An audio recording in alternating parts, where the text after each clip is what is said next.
Apparently, we're living in the era where major legal decisions hinge on a Sharpie, because it's starting to look like a certain apricot antichrist who changed the path of a hurricane with a Sharpie might get permission to cross out a part of the country's rulebook simply because he doesn't like it.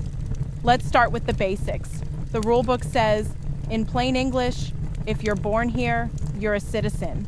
That's it. No secret clauses, no hidden footnotes, no unless a future leader wakes up cranky. But somehow we now have official voices squinting at that sentence like it's written in invisible ink. They're acting like the word all is flexible, like it's optional, like maybe it only applies on weekdays.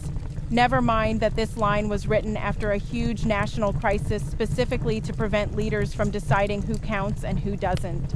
But now, suddenly we're hearing arguments that someone in the executive office can reinterpret this, reinterpret a sentence written to stop exactly that kind of thing from happening.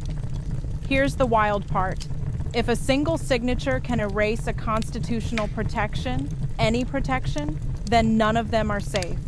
If one part of the rulebook can be reimagined, then every part can. Your rights become suggestions. Your status becomes negotiable. Your rights are no longer protected. And let's be honest about the strategy here. This isn't about paperwork. This isn't about procedure. This is about creating a tiered society where some people are always kept on the margins and can never fully participate. History has seen this before. That's why the line was written the way it was, so nobody could pull this move again. But now, here we are, pretending this sentence suddenly has mystery layers, like a conspiracy puzzle. No, it means what it says. If the people in robes decide that one leader can cross out part of the rulebook with a marker, then the rulebook is no longer the authority. The Sharpie is, and our rights are no longer protected.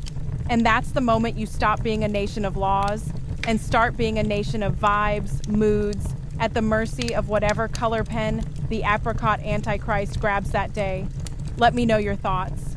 Does this feel like reinterpretation or erasure? Because from where I'm standing, the text hasn't changed. Only the willingness to follow it has.